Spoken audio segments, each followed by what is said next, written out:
comfort wherever you may do.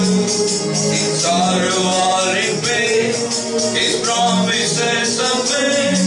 So keep and believing the grand old hope.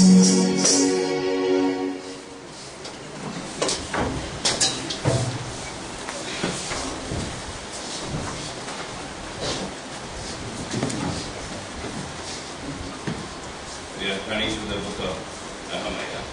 Nehemiah గ్రంథము First chapter మొదటి అధ్యాయము and verses 4, 5 and 6. 4, 5, 6 వచనములు. We are reading all together.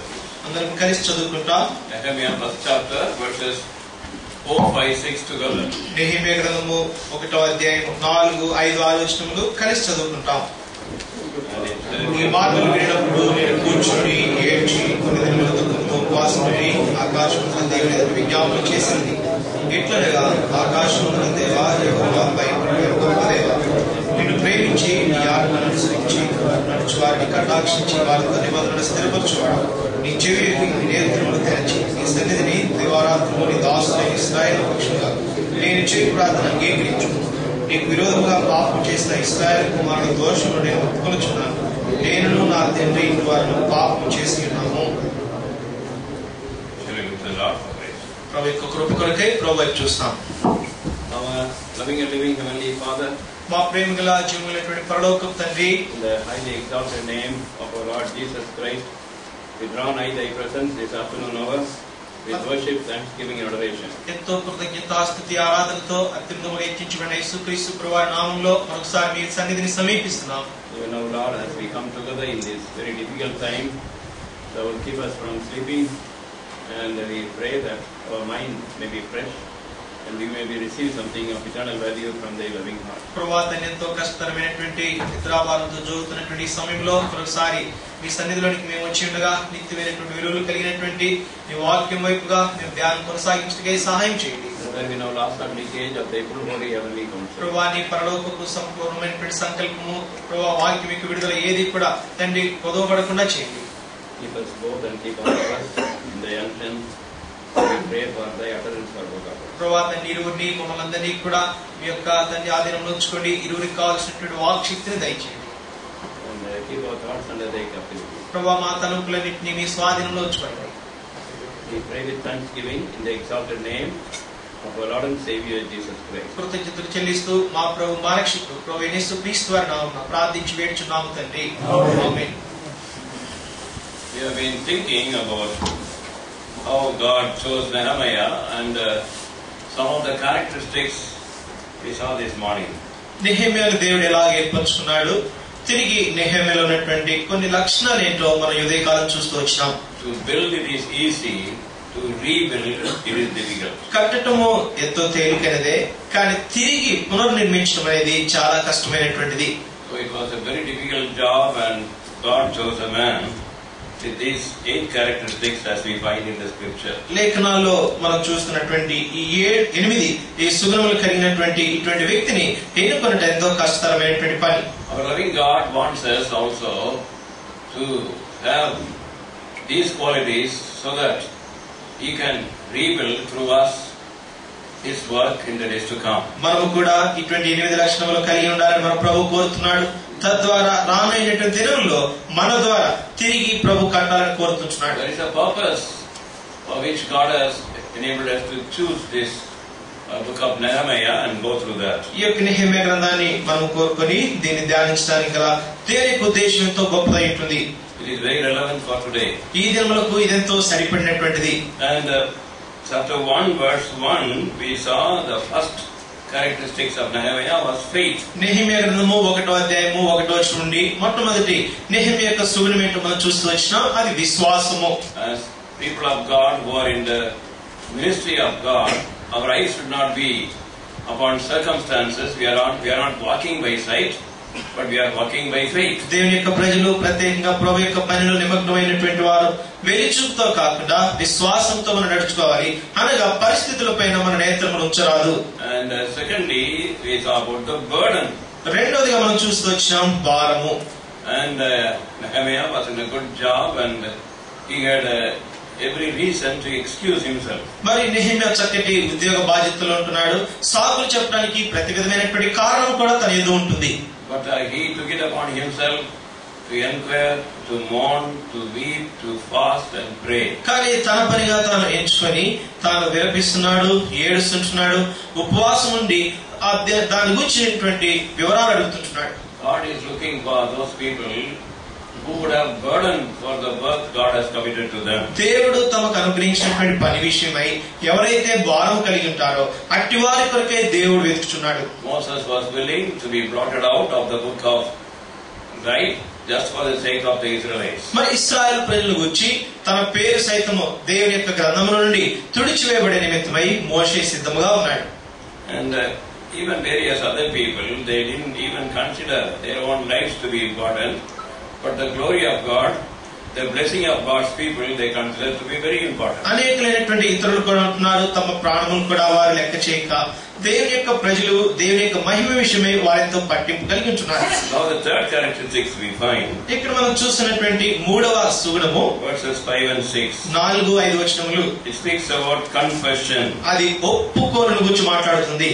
And here we find how Nehemiah was humbling himself in the confession, included himself and his father's house. ఇక్కడ నెహెమ్యా ఎంత దీనుడై మరి తనను గురించి తన ఇంటి వారందరి పాపమును గురించి ఏ రీతిగా ఒప్పుకొంచున్నాడో ఆ చిత్రాన్ని మనం చూస్తున్నాం. And it is necessary for the people of God, for the worker of God, to break down before him often, searching our lives and confessing. దేవుని యొక్క ప్రజలు, దేవుని యొక్క పనివారు తరచుగా పదే పదే దేవుని ఎదుట తమను తాము ఒప్పుకొని తమను తాము నలగొట్టుకునడం అనేది ఎంతో అవసరమైనటువంటిది. To the book of Isaiah, యెషయా గ్రంథము chapter 6, 6వ అధ్యాయము and verse 5. 5వ వచనం. Isaiah 6:5. Then said I, woe is me, for I am undone, because I am a man of unclean lips. I dwell in the midst of a people of unclean lips, for mine eyes have seen the King, the Lord of hosts. నేను అపవిత్రమైన పేదలు గలవాడును, అపవిత్రమైన పేదలు గల జనుల మధ్య నివసించువాడును, నేను నశించితిని, రాజును సైన్యములకు అధిపతియును యెహోవాను నేను కన్నులారా చూచితిననుకొంటిని. Here he says, the great prophet Isaiah says, woe is unto me. ఇక్కడ తాను గొప్ప ప్రవక్త అయినటువంటి యెషయా చెప్తున్నాడు, నాకు శ్రమ అంటున్నాడు. In the previous chapter, chapter 5, దానికి ముందు అధ్యాయంలో 5వ అధ్యాయంలో he was telling, woe is unto them. మరి వారికి శ్రమ అంటున్నాడు. In verse 8, 8వ వచనము woe is unto them. వారికి శ్రమ అంటున్నాడు. Verse 11, 11వ వచనము woe is unto them. వారికి శ్రమ అంటున్నాడు. And verse 18, 18వ వచనము woe unto them. వారికి శ్రమ అంటున్నాడు. Verse 20, 20వ వచనము woe unto them. వారికి శ్రమ అంటున్నాడు. Verse 21, 21వ వచనము woe unto them. వారికి శ్రమ. Verse 22, 22వ వచనము woe unto them. వారికి శ్రమ. This man of God was telling, woe to you, woe to you, woe to you all these times. ఈ యొక్క దైవజనుడు ప్రతిసారి కూడా వారికి శ్రమ, వారికి శ్రమ, వారికి శ్రమ అంటున్నాడు. But God was waiting for the day when he would see the glory of God, presence of God, and he would break down and say, woe is unto me. అయితే దేవుడు ఒక సమయం కొరకే వేచి ఉన్నాడు. దేవుని యొక్క సన్నిధిలో దేవుని యొక్క మహిమ ఎదుట అయ్యో నాకు శ్రమ అని ఎప్పుడు అంటాడని ఎదురు చూస్తుంటున్నాడు. And people of God, before they were used by him, they were broken by the awfulness of the holiness of God, and they could not bear in God's sight how they were looking. దేవుని చేత వాడబడినటువంటి గొప్ప దైవజనుడు దేవుని యొక్క గంభీరత్వము, దేవుని యొక్క మరి గొప్పతనం ఎదుట వారెంతో విడిగిపోయినటువంటి వారిగా ఉంటున్నారు. తద్వారా దేవుడు వారిని వాడుకుంటున్నాడు. Job appeared in his sight as though he was a very righteous man. మరి యోబు తన యొక్క దృష్టిలో తనకై తానెంతో నీతిమంతుడిగా కనబడుతున్నాడు. But when he met with God, అయితే దేవుడు తను సంధించినప్పుడు, before I heard about you with the hearing of ear, now mine eyes hear thee. మరి తనంటున్నాడు, నా యొక్క చెవులు వినబడక మునిపి నేను చూచితున్నట్టున్నాడు. And when I saw thee, నేను చూచినప్పుడు I repent in dust and ashes. నేను దుమ్ములోను ధూళిలోను పడి పశ్చాత్తాపడుచున్నాను అంటున్నాడు. And it is the people who are very near to God who felt the awfulness of their own sinful state. ఎవరైతే ప్రభువు సమీపంగా వచ్చారో ప్రభు యొక్క గొప్పతనాన్ని, తమ యొక్క పాపపు స్థితిని వారు ఎరుగుతూ వచ్చినారు.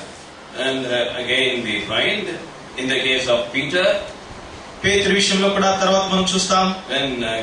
When the Lord Jesus Christ met him, ప్రభువైన యేసుక్రీస్తు వారు తనను కలుస్తున్నప్పుడు, and in the presence of Lord Jesus Christ, ప్రభువైన యేసుక్రీస్తు వారి యొక్క సన్నిధిలో he cried out, Lord, depart from me, I am a sinful man. నేను పాపాత్ముడను, నన్ను విడిచిపోము ప్రభువా అంటున్నాడు. Once Brother John Khan, long back, came to Jehoshama. చాలా కాలం క్రితము దైవజనుడు సోదరుడు జోర్దాన్ ఖాన్ గారు జెహోషామాకు వచ్చారు. That was a wonderful time and incomparable time in the beginning days of Jehoshama. జెహోషామా యొక్క అద్భుతమైనటువంటి దినాలు అవి. ఆ దినాలు దేంతో కూడా మనం పోల్చలేము అటువంటి దినాలు అవి. In every meeting, the presence of God broke the people of God. ప్రతి కుడిలో కూడా దేవుని యొక్క సన్నిధిని, ప్రజల హృదయాన్ని పగలగొడుతూ వచ్చింది. And I asked him what was the secret. మరి నేను అడుగుతూ వచ్చాను రహస్యం ఏంటి అని. He said before he came for ministry here, తాను చెప్తూ వచ్చినాడు, నేను ఇక్కడికి పరిచర్యకు రాక మునుపు I was searching my own heart and I was weeping, I was confessing my sin. నా సొంత హృదయాన్ని నేను పరీక్షించుకొని నా సొంత పాపాన్ని నేను ఒప్పుకుంటూ వచ్చాను. When repentance came to me, మరి ఎప్పుడైతే పశ్చాత్తాపం కలుగుతూ వచ్చిందో easily it came to the people of God. మరి అదే విధిగా ప్రజల్లో కూడా వచ్చింది. And before I was 26 years old, మరి 26 సంవత్సరాలకు మునుపు I had the privilege to preach the gospel in the Mizoram in Assam. మరి అస్సాం ప్రాంతంలో మీజో ప్రజల మధ్యలో సువార్త ప్రకటించేటువంటి ఆధిక్యత ప్రభు నాకు ఇచ్చాడు. Around 3.5 years, 4 years. మరి దాదాపు 3.5-4 సంవత్సరాలు. That was the best years in my life. అది నా యొక్క జీవితంలో ఎంతో చక్కటి గడియలు. There only I learned about the church vision. అక్కడే నేను సంఘ దర్శనం ఏంటో నేను నేర్చుకున్నాను.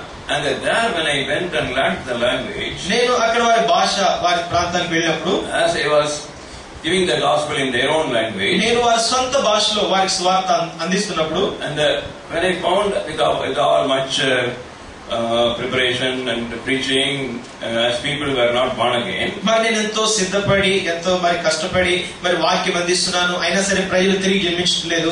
I began to say that the people were gospel hardened. మరి నేను ఇలా చెప్పడం ప్రారంభించాను, ప్రజలు సువార్తకు లోబడరు అని. No use preaching to them. వీరికి సువార్త ప్రకటించినటువంటి లాభం లేదు. Somehow the Lord brought me, so I'll be here, and then after that I'll go away. సరే, ఏదో రీతిగా ప్రభు అయితే నన్ను ఇక్కడ తెచ్చినాడు, కొంతకాలం గడిపి నేను వెళ్ళిపోతాను అనుకున్నాను. But it happened, I had to search my heart, reading the word of God every day for some hours. ప్రతిదినము కూడా కొన్ని గంటల కొలది దేవుని వాక్యం చదువుతూ నా హృదయాన్ని పరీక్షించుకునేటువంటి సమయం వచ్చింది. And what happened was, God showed me my own sinfulness. అయితే జరిగింది ఏంటంటే, ప్రభు నా సొంత పాపం ఏంటో ప్రభు నాకు చూపించాడు. I remember sometimes I wept so much that even my head was aching because of weeping for half an hour or so. మరి కొన్నిసార్లు నేను ఎంత ఏడ్చేవాడిని అంటే నా తల ఏడ్చి ఎంతో బరువెక్కేది. దాదాపు అరగంట కంటే ఎక్కువగా నేను ఎంతో గాఢంగా ఏడ్చేవాడిని. So repentance must come to us. The humility and the confession must come to us before it comes to the congregation. కనుక సమాజంలో అటువంటి పశ్చాత్తాపము కలగక మునుపు మొదటిగా అటువంటి పశ్చాత్తాపము, అటువంటి ఒప్పుదల అనేది ముందు మనలో కలగాలి.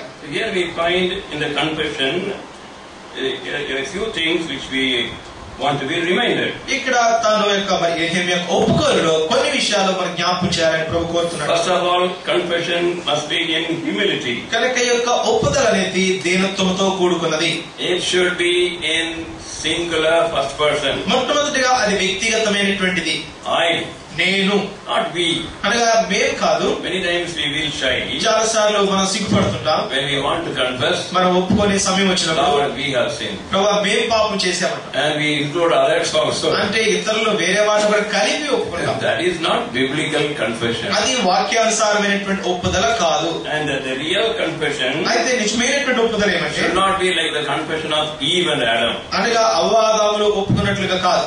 When God asked Adam put the blame on Eve. ఆదామును ప్రభు అడిగినప్పుడు ఆదామేమో అవ్వ మీద మోపుతున్నాడు తప్పుని. And when God asked Eve, she put the blame on the serpent. మరి అవ్వను అడిగినప్పుడు అవ్వేమో సర్పంపై మోపుతుంటుంది. So this passing on the buck, they call it in English, that is shifting the blame, is the human nature inherited from Adam and Eve. అనగా అవ్వ ఆదాముల నుంచి మనం సంతరించుకున్నటువంటి స్వభావము మనము ఇతరుల మీద మోపుతూ ఉంటాం. So we want to put the blame on some people in the congregation or in the situation, in there were so many things. అయితే సమాజంలో ఉన్న వారి మీద కానీ ఆ పరిస్థితిలో ఉన్నటువంటి మరి మనుషుల మీద కానీ మనం నేరం మోపడానికి మనం ప్రయత్నం చేస్తాం. God rejected Saul and God chose David. అయితే సౌలును ప్రభు తృణీకరించి దావీదును ప్రభు ఎన్నుకున్నాడు. For three very important reasons. అయితే మూడు ప్రాముఖ్యమైనటువంటి కారణాలను బట్టి. One reason is, ఒక కారణం ఏమంటే when they both failed, ఇద్దరు తప్పిపోయారు. Saul put the blame on something else. అయితే సౌలు తన యొక్క పొరపాటును వేరే దాని మీద మోపుతున్నాడు. He didn't have the humility to confess. తాను ఒప్పుకోవడానికి తన ఎటువంటి దీనత్వము కనపరచలేదు. David said, I have sinned. అయితే దావీదు చెప్పాడు, నేను పాపము చేసి I have done foolishly. నేను బుద్ధిహీనుడై పాపం చేసి. So David and Saul, the difference was there. కనుక దావీదుకు సౌలుకు వారిరువురికి మధ్య ఉన్నటువంటి వ్యత్యాసం అది. We want to read the passages. చూడండి ఆ యొక్క భాగాన్ని మనం చదువుకుంటాం. 1 Samuel. మొదటి సమూయేలు గ్రంథము 15. 15వ అధ్యాయము verses 20 and 21. 20-21 వచనములు. And Saul said unto Samuel, Yea, I have obeyed the voice of the Lord, and I have gone the way which the Lord sent me, and I have brought Agag the king of Amalek, and I have utterly destroyed the Amalekites. But the people took up the spoil, sheep and oxen, the chief of the things which should have been utterly destroyed, to sacrifice unto the Lord thy God in Gilgal. I have obeyed, but the people. తను అంటున్నాడు, నేను విధేయత చూపితిని కానీ ప్రజలు అంటున్నాడు. Put the blame on something else. అంటే వేరే వారి మీద ఆ యొక్క నేరాన్ని మోపుతుంటున్నాడు. When we look at David, అయితే దావీదును చూడండి. 2 Samuel chapter 12 verse 13. 2 సమూయేలు 12వ అధ్యాయము 13వ వచనము. 2 Samuel 12 chapter 13 verse. 2 సమూయేలు 12:13. నేను పాపం చేసినని దావీదు నాతానుతో అనగా, నాతాను నీవు చావకుండానట్లు యెహోవా నీ పాపమును పరిహరించును. I have sinned. నేను పాపము చేసితిని. In chapter 24 verse 10. 24వ అధ్యాయము 10వ వచనం. 2 Samuel 24:10. 2 సమూయేలు 24:10. జనసంఖ్య చూచినందుకై దావీదు మనసు కొట్టుకొనగా అతడు, నేను చేసిన పని వలన గొప్ప పాపం కట్టుకొంటిని, నేను ఎంతో అవివేకినై దాని చేసితిని. So see how he was humbling himself. చూడండి ఏ రీతిగా తాను తగ్గించుకుంటున్నాడు. Why we see the humility? Because he said, I. కనుక ఇక్కడ మనం చూస్తున్నాం, నేను అనగా ఆ యొక్క దేవత్వంలో తన యొక్క ఒప్పుదల ఎలా ఉందంటే నేను అంటున్నాడు. The result of his sin with Bathsheba, we find the confession of David in Psalm 51. బత్షెబాతో తాను చేసినటువంటి పాపము, ఆ పాపానికి ఒప్పుకోలే. మరి కీర్తన 51. Psalm 51 is a confession of David. కీర్తన 51 దావీదు యొక్క ఒప్పుకోలది. And many times it helps us when we go alone to have a time of prayer, of a day, one day with the Lord, to go through that so that it may help us to search our life. చాలా పర్యాయములు మనం ఒంటరిగా ఒక దినము కానీ ఒక అరదినము కానీ ప్రభుతో ఒంటరిగా ప్రార్థనలో గడపడానికి వెళ్ళినప్పుడు కీర్తన 51 వచనం తర్వాత వచ్చిన చదివితే మనకెంతో సహకారిగా ఉంటుంది. In Psalm 51, one of the striking feature is that he used the first pronoun I, my, mine about 34 times. మరి కీర్తన 51లో బాగా నొక్కి చెప్పబడుతున్నటువంటి ఒక మాట ఏంటంటే నేను, నేను, నా అనేటువంటి మాట దాదాపు 34 సార్లు తాను వాడుతున్నాడు. 34 times he was using the first pronoun. అనగా నేను, నా అనేటువంటి దాన్ని దాదాపు 34 సార్లు తాను వాడుతున్నాడు. First confession must be in humility in first person, otherwise confession is not confession. అనగా మొట్టమొదటిగా ఒప్పుకోలేనిది దీనత్వముతో నేను అనే దానిగా ఉండాలి. అలా కాకపోతే అది ఒప్పుదల కాదు. And secondly, రెండవదిగా confession must be specific. అనగా ఒప్పుదల అనేది ఖచ్చితమైనదిగా ఉండాలి. Confession must be specific. అనగా ఒప్పుదల అనేది ఖచ్చితమైనదిగా ఉండాలి. What is the usual confession we have? సామాన్యంగా మనం ఒప్పుకోలే ఎలా ఉంటుంది? Lord, if I have sinned, ప్రభువా నేను పాపం ఒకవేళ చేస్తే, if we have done like this, ప్రభువా ఒకవేళ నేను ఇలా చేస్తే, if thou art angry with us for this, ప్రభువా దీని నిమిత్తమే ఒకవేళ నీవు నా మీద కోపంగా ఉంటే. no ifs and buts. అంటే ఇఫ్ అనగా ఒకవేళ అనే దానికి అక్కడ ఎటువంటి అవకాశం లేదండి. Lord, I have sinned. ప్రభువా నేను పాపం చేశాను. And it should be specific. అనగా ఖచ్చితముగా అది ఉండాలి. One lady came to your brother. ఒక సహోదరుడు ఎందుకు వచ్చింది? Brother, I want you to pray for me.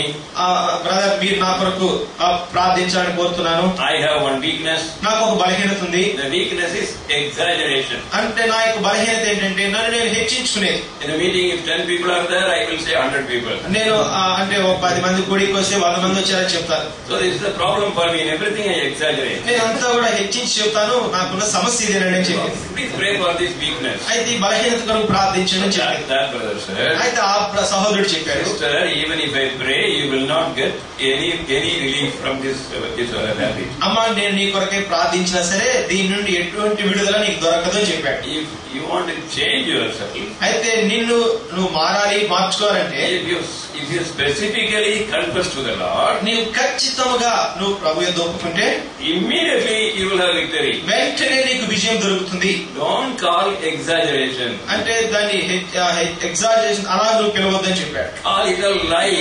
అనగా అబద్ధం అని చెప్పు అని చెప్పాడు. And don't call it weakness. అంటే బలహీనతని చెప్పకు నువ్వు దాన్ని. Call it a sin. అది పాపమని నువ్వు చెప్పు. If you confess to God, నువ్వు నిజంగా దాన్ని దేవుని ఒప్పుకుంటే, God, I am having the sin of lying, telling lies. ప్రభువా అబద్ధాలు చెప్పేటువంటి పాపం నాలో ఉందని నువ్వు ప్రభువుకు చెప్తే, then you will have victory over that sin. అప్పుడు ఆ పాపంపై నీకు విజయం దొరుకుతుంది.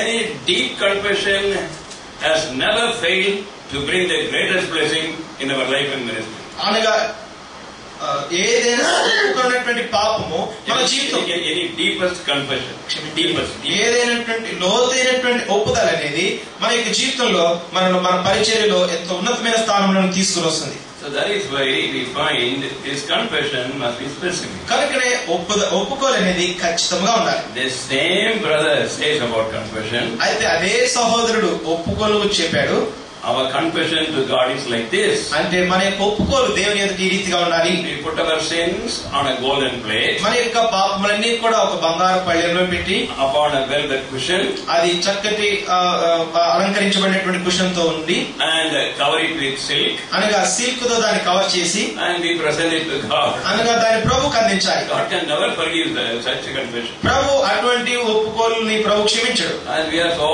much polished. మనం ఎంత బాగా పైకి పాలిష్ చేసి ఉంటాం. So that is why our confession must be no if and buts. Sin must be called as sin only. మన ఒప్పుకోలు అనేది ఒకవేళ అలాగ అయితే అలా ఉండకూడదు, కానీ పాపమే పాపని ఒప్పుకోవాల్సింది. If you look at the Psalm 51, కీర్తన 51 మనం చూస్తే, and in verse 1, మొదటి వచనం we find how he confesses. ఏ రీతిగా తాను ఒప్పుకుంటున్నాడు. Psalm 51 verse 1. Keerthana 51:1. And there first of all he mentions about transgression. తాను అతిక్రమం గురించి తాను అక్కడ మొదటగా తెలియజేస్తున్నాడు. It's a particular Greek word called pesha. అది ప్రత్యేకమైనటువంటి గ్రీక్ వర్డ్ పేషా. Pesha means it's a strong word, rebellion or revolt. అనగా పేషా అంటే అది ఎంతో తిరుగుబాటు తో కూడినటువంటి పదం. అది David was very strict with himself. అనగా దావీదు తన గురించి చాలా ఖచ్చితంగా ఉంటున్నాడు. Lord, I treat my sin very seriously. ప్రభువా నా యొక్క పాపం ఎంతో తీవ్రమైంది. It is transgression. అది అతిక్రమము. And it is pesha. అది పేషా వంటిది. I have rebelled against thee without any gratitude. ప్రభువా ఎటువంటి కృతజ్ఞత లేని వాడినై నేను నీకు తిరుగుబాటు చేశాను, విరోధంగా ఉన్నాను. And in verse 2, రెండవ వచనంలో the next word is iniquity. తిరిగి తానంటున్నాడు దోషము.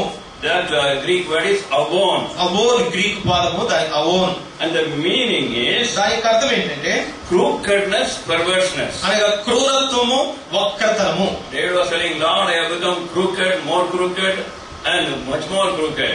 ప్రభుతో అంటున్నాడు, ప్రభువా నేను క్రూరునయ్యాను, ఇంకా క్రూరునయ్యాను, ఇంకా భయంకరమైనటువంటి క్రూరునయ్యాను. I had committed lust of the eye. శరీరాశ నేత్రాశ నెరవేర్చాను. That crookedness made me an adulterer. అది నన్ను వ్యభిచారిగా మార్చింది. And a murderer. మరి నరహంతుడిగా మార్చింది. And then I was covering this sin. ఆ తర్వాత నేను పాపాన్ని కప్పుకుంటూ ఉన్నాను. A hypocrite. నేను వేషధారిని అయిపోయాను. As a king ruling the country. మరి రాజునయ్యండి, దేశాన్ని పరిపాలించేవాడిని. Fallen down in the estimation of God. నేను దేవుని యొక్క స్థాయి నుంచి ఎంతో తక్కువ స్థాయికి పడిపోయాను. And sin is the second word. According to the second word, it makes our life very crooked. అనగా పాపము మరి రెండవ వచనాన్ని ఆధారం చేసుకుని మన యొక్క జీవిత విధానాన్ని ఎంతో మరి వక్రమైనటువంటి దారులను తీసుకెళ్లిపోతాం. And the third word we find, మూడవ వచనము, and that is the word sin. అది పాపము. It is a word, Greek word koko. అది గ్రీక్ పదము కోకో. కోకో అంటే తోతో. Koto. కోతో గ్రీక్ పదం. Koto means కోతో అంటే missing the mark. అనగా గురిని తప్పుట. Lord, great goal you have got for me. ప్రభువా నీవు నా కొరకే గొప్ప గురిని ఉంచినావు. What a great purpose. ఎటువంటి గొప్ప ఉద్దేశం అది. Because I did this, I have lost it. అయితే నేను ఇలా చేశాను, పాపం చేశాను కనుక దీన్ని పోగొట్టుకున్నాను. if I remember all these three things about sin, it will be difficult for me to sin. మరి పాపమును గురించి ఈ మూడు విషయములు నేను జ్ఞాపకం ఉంచుకుంటే పాపం చేయడానికి చాలా కష్టమే. Even the word sin, they are finding it very difficult to pronounce. మరి పాపము అనేది పలకడానికి ఎంతో కష్టంగా ఉంది మనకి. But we find they was describing it. అయితే దావీదును చూస్తే తాను చక్కగా వివరిస్తున్నాడు. In some other place he says, వేరే స్థలంలో తాను చెప్తున్నాడు, not search me, ప్రభువా నన్ను పరిశోధించు, not judge me, ప్రభువా నన్ను తీర్చు, not prove me, ప్రభువా నన్ను నిరూపించు. And we judge other people, we search other people, we prove other people. అంటే మనం ఇతరులను తీరుస్తాం, ఇతరులను శోధిస్తాం. But if God wants to use, అయితే ప్రభు వాడాలనుకుంటే true confession must be very specific. నిశ్చయమైనటువంటి ఒప్పుకోలు ఖచ్చితమైనదై ఉండాలి. And thirdly, మూడవదిగా the confession must be to God. అయితే ఒప్పుకోలు అనేది దేవుని ఎదుట. Because every sin is against God. ప్రతి పాపం కూడా దేవునికి వ్యతిరేకంగా చేసేది. No use of telling others, no use of thinking within ourselves. ఇతరులతో చెప్పడం లాభం లేదు, లేకపోతే దాని గురించి మనమే ఆలోచించుకుంటే ఎటువంటి లాభం లేదు. Psalm 51 verse 4. Keerthana 51:4లో I have sinned against thee and thee only have I sinned against. నీకే విరోధంగా నేను పాపం చేసితిని. So when we sin, the sin is first against God, so it should be confessed to God. అనగా పాపం చేసినప్పుడు మొట్టమొదటిగా దేవునికి వ్యతిరేకంగా పాపం చేస్తున్నాం కనుకనే దేవుని ఎదుట మన పాపాన్ని ఒప్పుకోవాలి. And fourthly, నాలుగవదిగా the confession must be by faith. మరి ఒప్పుకోలు అనేది విశ్వాసంతో కూడినది. In God's sight, in God's service, this is very important. దేవుని యొక్క పరిచర్యలో ఇది చాలా ప్రాముఖ్యమైనది. Why many great men of God are not doing God's work with zeal and zest? ఎందుకు మరి అనేక మంది దైవజనులు ఇటువంటి ఆశతో అటువంటి ఆసక్తితో దేవుని పరిచర్య చేయలేకపోతున్నారు? Why? ఎందుకు? Because they after confessing to God, వారు దేవుని ఎదుట ఒప్పుకున్న తర్వాత the guilty feeling is there, తిరిగి ఆ యొక్క మరి నేరారోపణ మనస్సాక్షి ఉంటుంది, and self accusation is there. అయితే స్వయం అనేది అది నిందిస్తూ ఉంటుంది. I am not worthy, నేను యోగ్యుడు కాదు, let others do it, ఇతరులు చేయని I have done like this. నేను ఇలా చేశాను. After we confess our sins to the Lord, మనము ప్రభు ఎదుట మన పాపమును ఒప్పుకున్న not పిమ్మట only He forgives, ఆయన క్షమించడం మాత్రమే కాదు, the blood of Lord Jesus Christ cleanses or removes, ప్రభు యేసు క్రీస్తు వారి యొక్క రక్తము మనల్ని కడిగి మరి పాపమును తీసివేస్తుంది. and also God forgets those sins. తిరిగి ఆ పాపాన్ని ప్రభు మర్చిపోతాడు. God does not remember those sins. ప్రభు ఆ పాపములను మరి ఎన్నటికీ జ్ఞాపకం చేసుకోడు. He has removed our sins as far as the east is from the west. Psalm 103 verse 12. మరి కీర్తన 103:12 ప్రకారము పడమటికి తూర్పు ఎంత దూరమో అంతగా మన అతిక్రమమును ప్రభు దూరపరుస్తాడు. East and west will never meet. కనుక పడమర తూర్పు ఎప్పుడు కలుసుకోవాలి. We and our confessed sins will never meet. అనగా మనం ఒప్పుకున్నటువంటి పాపములు మరి ఎప్పటికీ కూడా తిరిగి కలుసుకో. What we confessed and what we have forsaken, nothing to think about, nothing to even imagine about. ఏదైతే మనం ఒప్పుకున్నామో, ఏదైతే మనం విడిచిపెట్టినామో దాని గురించి ఆలోచించాల్సిన పని లేదు. Our confession should be by faith. మన యొక్క ఒప్పుకోలు అనేది విశ్వాసంతో కూడినది ఉండాలి. The devil's greatest weapon is coming and telling me, you have done like this, God cannot use you. మరి సాతానుడు వాడు వాడేటువంటి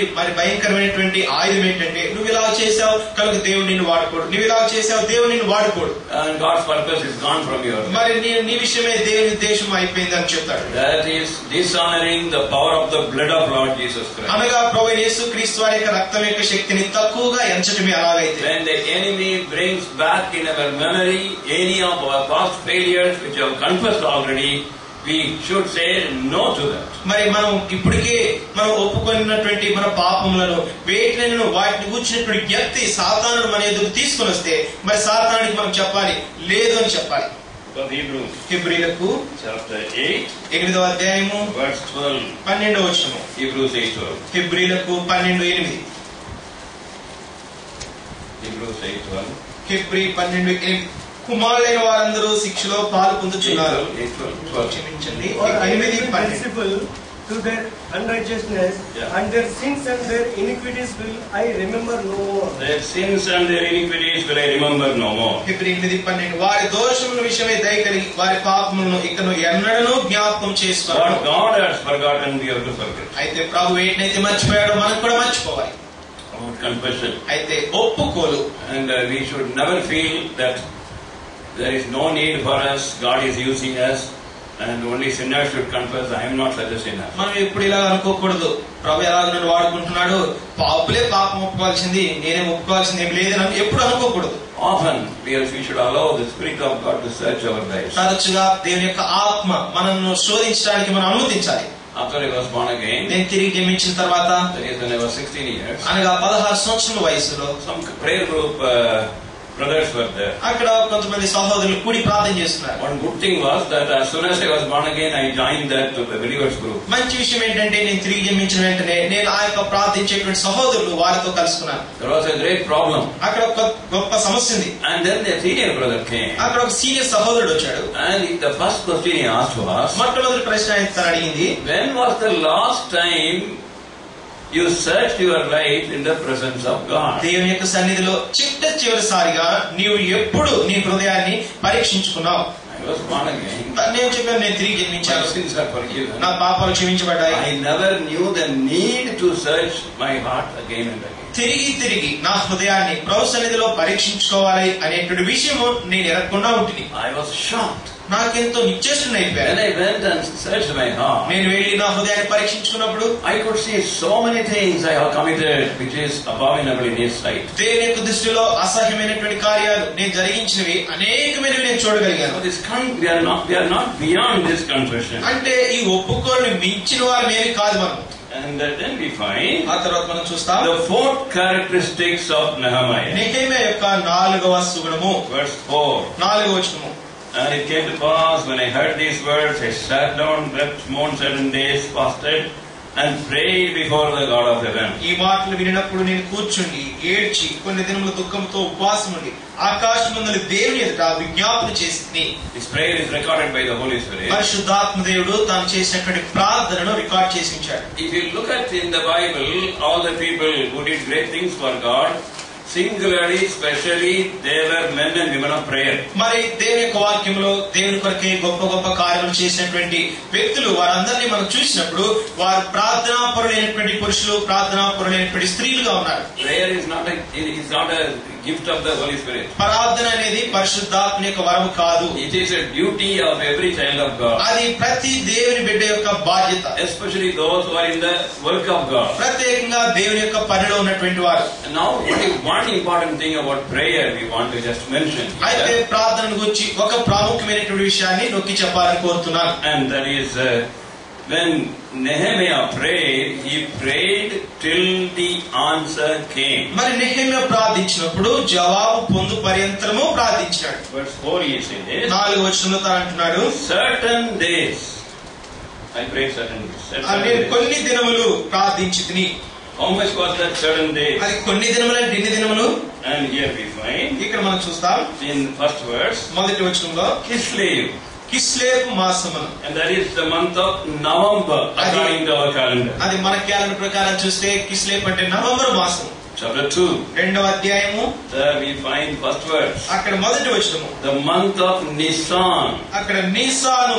In the month of Nisan only he was standing before Artaxerxes and then he asked him, why are you so sad? మరి నీసాను మాసమందే అర్తషస్తా ముందు తాను నిలబడినప్పుడు అర్తషస్తా అడుగుతున్నాడు, ఎందుకు విచారంగా ఉన్నావు? So that time only the answer came. మరి అప్పుడే తనకి జవాబు దొరికింది. Nisan means March. నిసాన్ అంటే మార్చి నెల. From November to March. November నుండి మార్చి వరకు. That is, he's telling us certain days. అనగా దాన్ని కొన్ని దినములని తాను చెప్తున్నాడు. The problem with us is, అయితే మనతో ఉన్న సమస్య ఏంటంటే, why God is not doing great things through us? ఎందుకు దేవుడు మన ద్వారా గొప్ప కార్యం చేయట్లేదు? Why in the midst of our ministry we don't see God's blessings? ఎందుకు మన పరిచర్యలో దేవుని యొక్క ఆశీర్వాదం మనం చూడలేకపోతున్నాం? We don't pray till the answer comes. మనము జవాబు పొందు పర్యంతరము కూడా మనం ప్రార్థించము. Till these 4 months, Nehemiah was clinging on to God with faith and asking him. మరి దాదాపు 4 మాసాల కాలము మరి దేవుని మీద ఆధారపడి దేవునికి ప్రార్థిస్తూ వచ్చినట్టు Book of Isaiah. యెషయా గ్రంథము Chapter 62. 62వ అధ్యాయం. Verse 7. 7వ వచనము. Isaiah. యెషయా గ్రంథము 62. 62 7. 7వ వచనము. యెహోవా జ్ఞాపకర్తలారా విశ్రమింపకుడి, ఆయన యెరూషలేమును స్థాపించే వరకు, లోకమంతటా దాని ప్రసిద్ధి కలుగు చేయ వరకు ఆయన విశ్రమింపనీయుడి. తన దక్షిణ హస్తము తోడనియు బాహుబలము తోడనియు యెహోవా ఇలాగ ప్రమాణం చేసెను, నిశ్చయముగా ఇకను నీ ధాన్యమును నీ శత్రువులకు ఆహారముగా నేను ఇయ్యను. నీవు ప్రయాసపడి తీసిన ద్రాక్షారసం అన్యులు తాగరు. There the word till is very important. ఇక్కడ అప్పటి వరకు Till he established Jerusalem a praise. ఆయన యెరూషలేమును స్థాపించే వరకు మనం ప్రార్థించాలి. Till that time you keep on disturbing the Lord. కనుక అప్పటి వరకు కూడా పదే పదే ప్రభువును తొందర పెడుతున్నారు. Lord, I am not going to leave thee. ప్రభువా నేను నిన్ను విడిచిపెట్టను Unless thou art giving me this. ప్రభువా దీనిని నువ్వు నాకు ఇస్తేనే తప్ప. We find in the book of Daniel. దానియేలు గ్రంథంలో మనం చూస్తాం. The reason why sometimes the answer of our prayer is delayed. మరి ఎందుకు మన ప్రార్థనలకు జవాబు దొరకట ఆలస్యం అవుతుందో దానికి గల కారణాన్ని చూస్తాం. One of the reasons is recorded there. మరి ఒక కారణము అక్కడ రాయబడి ఉంది. Why God should keep us waiting like this. ఎందుకు ఈ రీతిగా వేచి ఉండాలని ప్రభు కోరుతాడు. And I am praying for so many months. నేను చాలా నెలల నుంచి ప్రార్థన చేస్తున్నాను. So many years. చాలా సంవత్సరాలు కూడా No answer is coming. ఏ జవాబు దొరకలేదు. Why God is playing like this with me? ఎందుకు దేవుడు నాతో ఇలా ఆడుకుంటున్నాడు. And there was a brother. ఒక సహోదరుడు ఉన్నాడు. And he was the elder of the church. తాను ఒక సంఘానికి పెద్దగా ఉంటున్నారు. One day he was sharing his burden. ఒక దినం తనకున్న భారాన్ని పంచుకున్నాడు. Please pray for my son. Brother నా యొక్క కుమారుడు కొరకు ప్రార్థించండి. I prayed and I am fed up. నేను ప్రార్థించాను, నేను అలిసిపోయాను. ఇంకా And before I prayed, నేను ప్రార్థన చేయడానికి ముందు before I prayed for his salvation, నేను రక్షణ నా కుమారుడి యొక్క రక్షణ కొరకై మరి ప్రార్థించడానికి ముందు he was smoking in the washroom. తాను బాత్రూమ్ లో మరి cigarette తాగేవాడు. Now after I started praying, నేను ప్రార్థన చేయడం ప్రారంభించిన తర్వాత he is smoking in front of me in the hall. ఇప్పుడు నా ఎదురుగానే హాల్లో సిగరెట్ తాగుతున్నాడు. If this is the effect of prayer, why should I pray? ప్రార్థనకు ప్రతిఫలం ఇదండి, ఎందుకు ప్రార్థన చేసేది అన్నాడు. Then I told him, నేను ఆయనతో చెప్పాను, you keep on praying. నువ్వు ప్రార్థన చేస్తూ రా. Don't give up praying because of what you see as outward sign. నీవు వెలుపల ఏదైతే చూస్తున్నావో దానిని బట్టి ప్రార్థన చేసేది నిలుపుకు. God can do anything, but He cannot remain without answering to our prayer. God cannot remain without answering to our prayer. జవాబు ఇవ్వకుండా ఆయన ఎప్పుడు ఉండడు. That is not His nature. అది ప్రభు యొక్క స్వభావం కాదు. Prayer hearing, prayer answering God. ప్రార్థన విని ప్రార్థన జవాబు ఇచ్చే దేవుడు. That is His nature. అది ఆయన స్వభావము. And every prayer of ours are not going into the air. మన యొక్క చేసే ప్రతి ప్రార్థన కూడా ఏదో గాలిలో కలిసిపో. Reaching the ears of our living God who is so concerned about us. మన విషయం ఎంతో పట్టింపు కలిగినటువంటి మన ప్రభు యొక్క చెవులకు మాత్రం చొచ్చినటువంటి. Till the answer comes, we have to pray. అయితే జవాబు పొందు పర్యంతరము మనం ప్రార్థించాలి. If we turn to the book of Daniel, దానియేలు గ్రంథం మనం తెరిచి చూస్తే chapter 10, 10వ అధ్యాయము verse 2. 2వ వచనం. Daniel 10:2. దానియేలు 10:2. ఆ దినముల యందు దానియేలు నేను 3 వారములు దుఃఖప్రాప్తుడనైతిని. So 3 weeks he was praying. తాను 3 వారములు ప్రార్థిస్తూ వచ్చాడు. And he had a kind of his own schedule of fasting. మరి తనకు కూడా తన సొంత పట్టిక ఉంది, ఉపవాసంతో ఉండేవాడు. Verse 13. 13వ వచనం. పారసీకుల రాజ్యాధిపతి 21 దినములు నన్ను ఎదిరించెను. ఇంకా పారసీకుల రాజుల సముఖమున నేను నిలుచుండగా ప్రధానాధిపతులలో మీకాయేలు ఒకడు నాకు సహాయం చేయవచ్చును.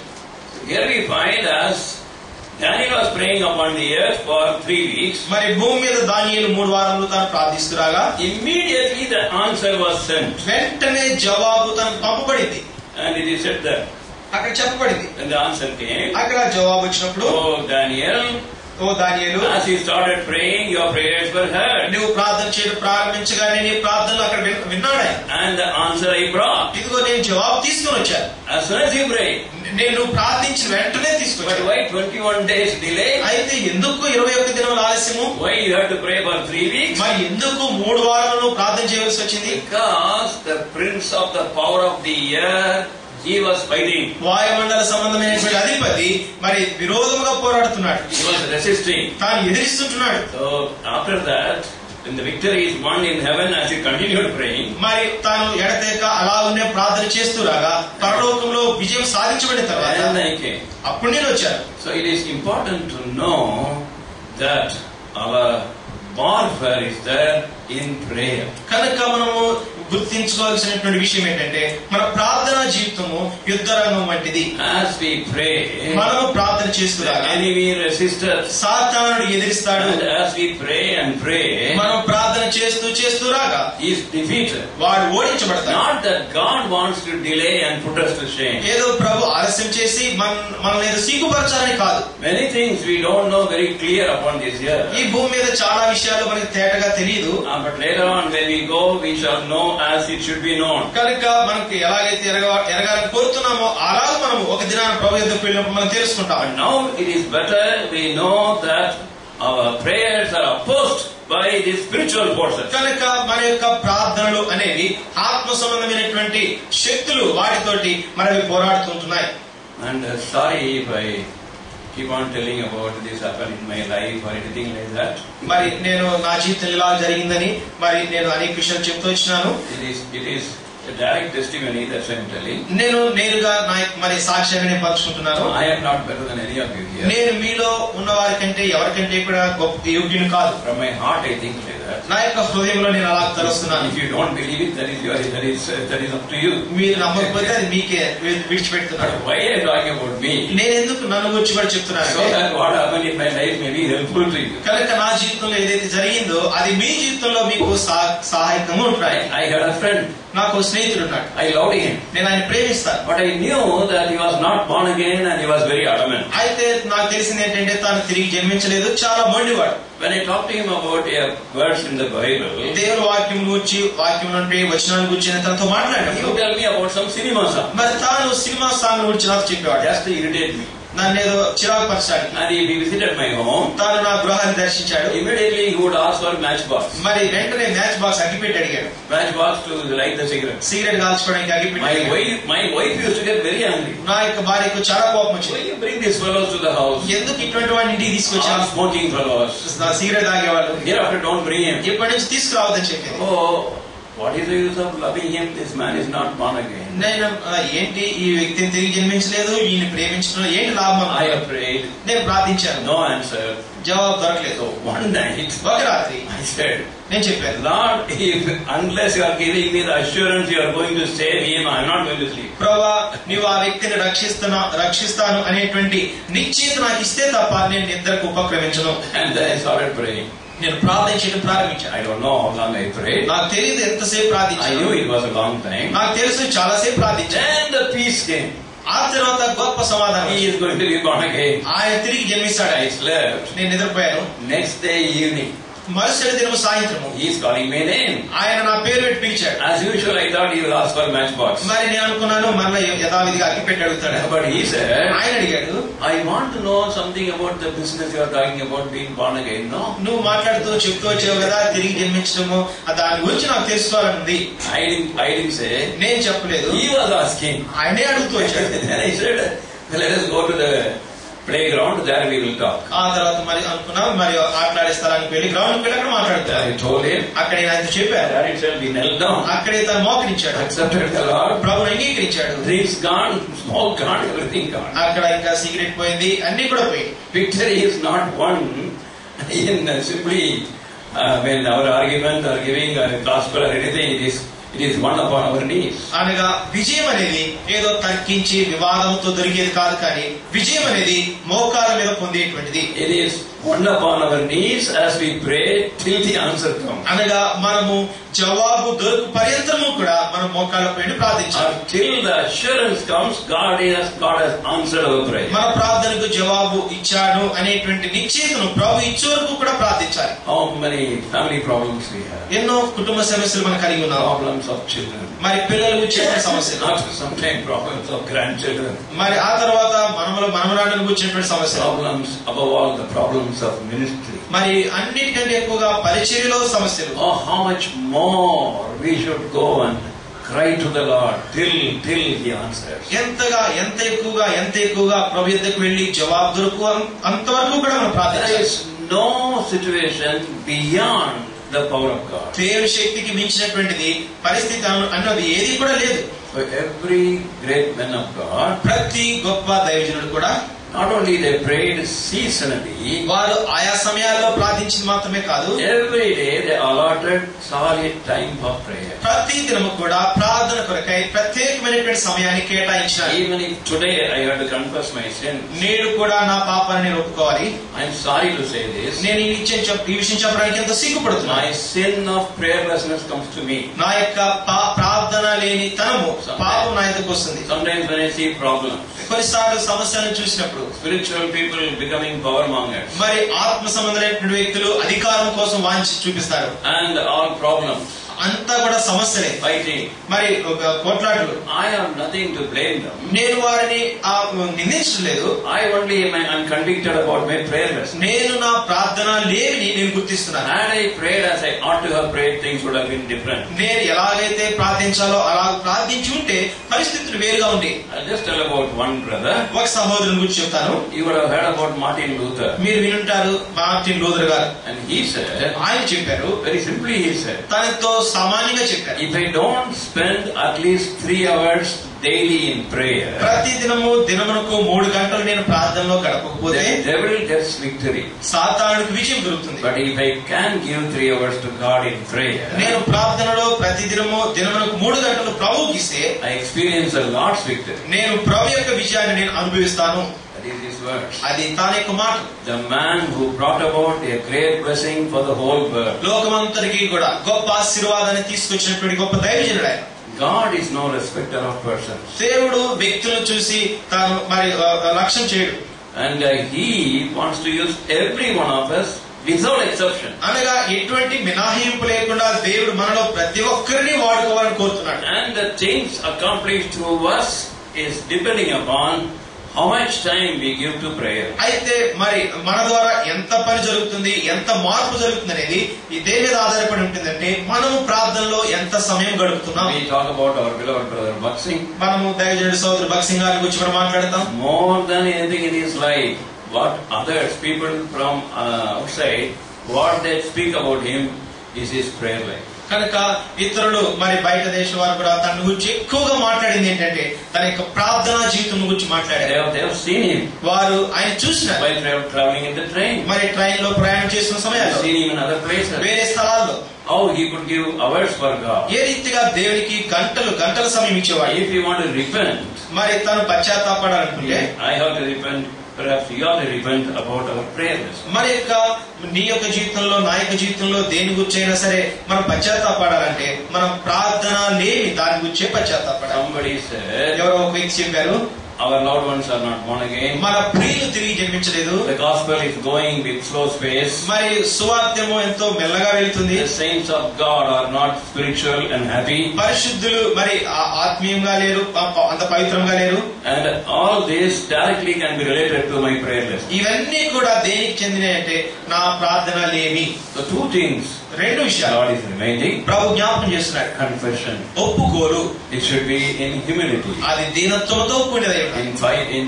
In first person. అది మొట్టమొదటిగా నేను అనేదిగా ఉండాలి. It should be specific. అది ఖచ్చితమైనదిగా ఉండాలి. And also the confession should be to the God. మరి ఒప్పుకోలు అనేది దేవుని ఎదుట ఉండాలి. Confession also to be with faith. అనగా ఒప్పుకోలు అనేది విశ్వాసంతో కూడినదై ఉండాలి. Why there is no power? ఎందుకు శక్తి లేదు? Why we are not broken down? ఎందుకు మనము విరగొట్టబడలేదు? In my life, నా జీవితంలో when I look back, నేను వెనక్కి తిరిగి చూసి when I heard great men of God weeping before God and confessing, గొప్ప గొప్ప దైవజనులు దేవుని ఎదుట వారు విలపిస్తూ వారి పాపను ఒప్పుకున్నది నేను చూసినప్పుడు till today I am shaken. ఇప్పటికీ కూడా నేను ఎంతో వణుకుతుంటాను. One brother prayed, I don't want to tell his name. నేను తన పేరు చెప్పిన కానీ ఒక సహోదరుడు ప్రార్థించాడు. A great man of God. తన గొప్ప దైవజనుడు. Lord, they call me as God's servant. ప్రభువా వారు నన్ను దేవుని సేవకుడు అని పిలుస్తున్నారు. But Lord, I am proud. ప్రభువా నేను గర్వంగా ఉన్నాను. I was a small fellow at that time. నేను ఆ దినాల్లో చాలా చిన్నవాడిని. He knew that I was there. ఆయనకి తెలుసు నేను అక్కడే ఉన్నాను. And he came to pray. తాను ప్రార్థన చేయడానికి I was already there. నేను కూడా అప్పటికే అక్కడ ఉన్నాను. Then he said, let us pray. మనం ప్రార్థన చేద్దామని He చెప్పాడు. was not praying for the work of God. తాను దేవుని పని నిమిత్తమై ప్రార్థన He చేయట్లేదు. started confessing. తాను ఒప్పుకోలుతో ప్రార్థన చేస్తుంది. That shook me. అది నన్ను కదిలించింది. I have never forgotten that. నేను దాన్ని ఎప్పటికీ మర్చిపోను. And now I know why God used him so much. మరి ఎందుకు దేవుడు అంత బలముగా ఆయన వాడుకున్నాడో నాకు ఇప్పుడు తెలుసు. And then secondly, రెండవదిగా our prayer life. మన ప్రార్థనా జీవితం 7 days, కొన్ని దినములు 4 months, 4 మాసములు till the answer comes. జవాబు దొరుకు పర్యంతం. Now we have to spend some time in prayer. ఇప్పుడు కూడా మనం ప్రార్థనలో కొంత సమయం గడుపుతా. After that again, I thought evening we are all free. ఆ తర్వాత మరొక సెక్షన్ మనము కలిగి ఉంటాం. See the translation. I thought evening you are free. I said, he says, next session we will have. Praise the Lord.